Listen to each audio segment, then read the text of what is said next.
آج کا درس خاص کر کے ان بھائی بہنوں کے لیے ہے جنہوں نے اپنے نابالغ ننھے بچے کھوئے ہیں جو خالق حقیقی سے جا ملے ہیں، تو پیچھے رہنے والے صبر تو کر رہے ہیں لیکن ساتھ ساتھ مختلف سوالات ان کے ذہن میں پیدا ہو رہے ہیں۔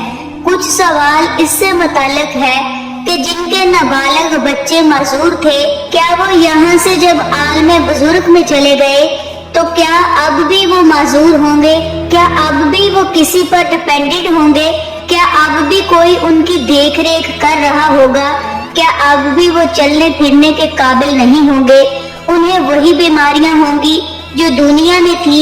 ایک تو وہ ماں باپ ہیں جنہوں نے اپنے ان بچوں کو کھویا جو معذور تھے، دوسری طرف وہ ماں باپ ہیں جنہوں نے اپنے ہیلدی بچوں کو کھویا کسی بیماری میں، لیکن وہ بچے معذور نہیں تھے۔ تو ان کا بھی یہ سوال ہے کہ وہاں پر انہیں کون دیکھتا ہوگا، ان کو کون کھلاتا پلاتا ہوگا، وہ کھاتے پیتے بھی ہوں گے کہ نہیں، کہیں میرا بچہ بھوکا تو نہیں ہوگا۔ یہ تمام چیزیں اسپیشلی ان ماؤں کے دلوں میں بہت زیادہ وسوسے کی شکل میں آتی ہیں۔ میں آپ کے سامنے بخاری شریف کی ایک حدیث بیان کروں گی۔ اس سے پہلے میں آپ کو چند چیزیں بتانا چاہتی ہوں۔ دیکھیے، اگر کوئی معذور ہے یا تھا تو وہ معذوری جسمانی ہوتی ہے، اور جب روح اس کے جسم سے جدا ہوتی ہے تو روح معذور نہیں ہوتی۔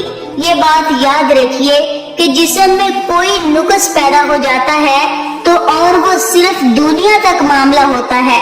جب وہ شخص جنت میں داخل ہوگا تو پورے صحیح بدن کے ساتھ ہر چیز پرفیکٹ ہوگی اور پھر جنت میں داخل ہوگا، اور معذوری کی وجہ سے جو تکالیف اور پریشانیاں اسے دنیا میں جھیلنی پڑی تھی، اس کی وجہ سے اس کے درجات بلند ہوں گے۔ تو معذوری یا کوئی بھی قسم کی ایسی بیماری جس سے آپ بیڈ ریڈن ہو گئے تو آپ کی ایکٹیویٹی لمیٹڈ ہو گئی، کوئی بھی قسم کی تکلیف ہو اس میں ہر شے کو شامل کر لیں۔ کوئی بھی قسم کی پریشانی تکلیف جس کی وجہ سے نارمل ایکٹیویٹیز نہیں تھی روزمرہ زندگی کی، تو تمام چیزیں اس کے درجات کی بلندی کا سبب ہوں گے اور وہ جنت میں صحیح سالم پرفیکٹ حسن و جمال کے ساتھ داخل ہوتا ہے، اور ایک جوان کی حیثیت سے داخل ہوگا یا ہوگی۔ اور جو کسی بیماری میں چلے گئے ان کو بھی یہ ٹینشن ہوتی ہے کہ وہاں پر بزرگ میں کیا ہوتا ہوگا۔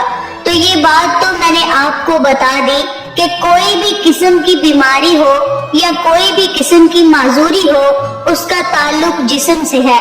وہ جسم آپ نے دفن کر دیا، وہ زمین میں چلا گیا، روح اس سے جدا ہو گئی، اور روح میں کبھی کوئی پرابلم نہیں ہوتی، روح پرفیکٹ ہوتی ہے۔ روح تو جسم میں آتی ہے کیونکہ اس دنیا میں رہنے کے لیے ایک مادی جسم کی ضرورت ہے، اس لیے اللہ اسے جسم میں ڈال دیتا ہے۔ اور پھر یہ دنیا تو ہے ہی آزمائشوں کا گھڑا، مختلف لوگوں کے ساتھ مختلف آزمائشیں ہوتی رہتی ہیں۔ کچھ کو اپنی آزمائشیں ہوتی ہیں، کسی کو ان کے پیاروں کی آزمائشیں ہوتی ہیں، تو آزمائشوں میں معاملے چلتے رہتے ہیں، اور پھر اس پہ صبر کرنے پر اللہ تعالیٰ کی طرف سے انہیں عنایت ہوتی ہے۔ تو یہ بات تو آپ کو سمجھ میں آ گئی ہوگی کہ کسی بھی قسم کا نقص روح میں نہیں ہوتا، جسم یہی رہ گیا، روح چلی گئی۔ اب جب روح بزرگ میں چلی گئی تو اگر تو شہداء کی روح ہے تو انہیں اور جسم دے دیے جاتے ہیں، بچوں کی ارواح ہیں تو انہیں اور جسم دے دیے جاتے ہیں، اور وہ جو عالم بزرگ کے جسم ہوتے ہیں وہ پرفیکٹ ہوتے ہیں، ان میں کوئی کمی پیشی نہیں ہوتی، اور وہ اپنے رب کے ہاں رزق بھی دیے جاتے ہیں۔ دیکھیے نا، حضور نبی کریم صلی اللہ علیہ وآلہ وسلم کے بیٹے حضرت ابراہیم رضی اللہ تعالی عنہ کا انتقال ہو گیا۔ وہ دودھ پیتے تھے، دودھ پیتے بچے تھے، تو حضور نے کیا فرمایا کہ اللہ نے جنت میں میرے بیٹے ابراہیم کے لیے دایا کا انتظام کر دیا ہے۔ تو گویا دودھ پیتے بچوں کے لیے جب پروردگار وہاں دودھ پلانے والیوں کا انتظام کر سکتا ہے تو عام بچوں کے لیے، نابالغ بچوں کے لیے کیا غذا کا انتظام نہیں کیا ہوگا؟ سوچئے نا، انسان اگر سوچے کہ وہ بچے جنت میں ہیں تو جنت میں محرومی کیسی، جنت میں ڈیپینڈنسی کیسی؟ جنت میں تو کوئی ڈیپینڈنسی نہیں ہے، جنت میں کوئی محرومی بھی نہیں ہے۔ تو اپنے ذہن میں جب آپ نے یہ بات بٹھا لی کہ میں جسے پیار کرتی ہوں یا میں جسے پیار کرتا ہوں، میرا بچہ یا میری بچی اپنے رب کے پاس چلے گئے اور معصوم تھے، وہ خالق ہے، وہ مالک ہے، وہ رب ہے، وہ ارحم الراحمین ہے، سب سے زیادہ رحم کرنے والا ہے، اس کی رحمت نے انہیں ڈھانپا نہیں ہوگا۔ سوچئے نا، ایک لمحے کو ہم کہتے تو ہیں وہ جنت میں ہے، تو پھر جنت میں محرومیوں کا احساس نہیں ہونا چاہیے۔ جب یہ بات ساری آپ کو سمجھ میں آ گئی کہ وہ نعمتوں میں ہے، تو آ جائیں بخاری شریف کی روایات کی طرف۔ یہ کتاب الروا خوابوں کی جو کتاب ہے، اس میں باب قائم کیا امام بخاری نے کہ رسول کریم صلی اللہ علیہ وآلہ وسلم جو اکثر باتیں اپنے صحابہ کرام سے کیا کرتے تھے، ان میں یہ بھی تھی کہ تم میں سے کسی نے کوئی خواب دیکھا تو بیان کرو۔ اور ان حضرت صلی اللہ علیہ وآلہ وسلم نے ایک صبح کو فرمایا کہ رات میں میرے پاس دو آنے والے آئے اور انہوں نے مجھے اٹھایا اور مجھ سے کہا کہ میرے ساتھ چلو، تو میں ان کے ساتھ چل دیا۔ اب وہ طویل روایت ہے، میں ساری روایت ذکر نہیں کروں گی کیونکہ وہ 3 صفحات پر ہے۔ روایات میں سے وہ حصہ آپ کے ساتھ شیئر کروں گی جو نابالغ بچوں سے متعلق ہے۔ تو اب جب حضور نبی کریم صلی اللہ علیہ وآلہ وسلم کو وہ لے کر چلے گئے تو پھر ایک مقام پر پہنچے۔ فرمایا کہ مختلف جگہوں میں سے میں گزرتا رہا اور ہر مقام پر میں نے عجیب و غریب کیفیت بھی دیکھی۔ اس سے پہلے کہ میں کوئی سوال کرتا، ملائکہ نے کہا چلیے، تو ہم پھر آگے بڑھ گئے۔ تو یوں چلتے چلتے ہم ایسے آگے بڑھے تو ایک باغ میں پہنچے جو ہرا بھرا تھا اور اس میں موسم بہار کے سب پھول تھے۔ اللہ اکبر! یہ ذرا ایک لمحے کو رک کے سوچئے کہ میرے پیارے نبی صلی اللہ علیہ وآلہ وسلم کو ملائکہ جنت میں لے گئے، اور وہ جنت کی کیفیت کیا ہے کہ وہ باغ ہے، اور باغ بھی ایسا کہ جو ہرا بھرا ہے، اور ہرا بھرا بھی ایسا کہ موسم بہار کے سب پھول ہیں وہاں پر۔ اللہ اکبر! تو سوچئے نا کیا سہانا منظر ہوگا، اور کیوں نہ ہو۔ حضور نبی کریم صلی اللہ علیہ وآلہ وسلم فرماتے ہیں کہ اس باغ کے درمیان میں ایک بہت لمبے شخص تھے، اتنے لمبے کہ میرے لیے ان کا سر دیکھنا مشکل تھا، گویا وہ آسمان سے باتیں کرتا تھا۔ اس شخص کے چاروں طرف بہت سے بچے تھے، اتنے کبھی نہ دیکھے تھے۔ اللہ اکبر!